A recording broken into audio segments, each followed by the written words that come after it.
Yeah, I have a funny story to tell you. When I was playing around with ChatGPT, the Canva, the visual Yep. part of it, we use it, a creative team use different tools. I was just playing around with it. I'm like, give me again, maybe in Persian, I'm like, give me draw a Persian guy. And he basically draw a guy that sitting on a carpet, drinking tea. And the next to him there was a camel. And I'm like, I think the first time I ever saw a camel was in the States.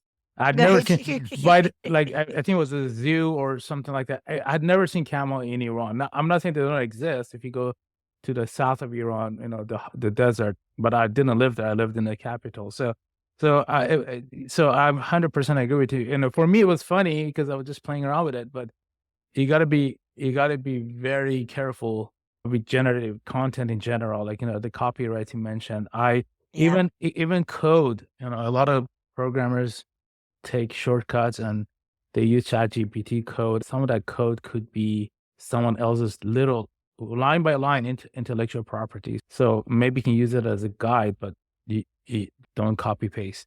So Exactly, yeah. 100%. It's great for brainstorming, for ideation, Mhm. but you have to be really careful about intellectual property and copyright and those ramifications. And then, again, what are the data sources, especially when it comes to, Gen AI? Where are they pulling the data from? Sure.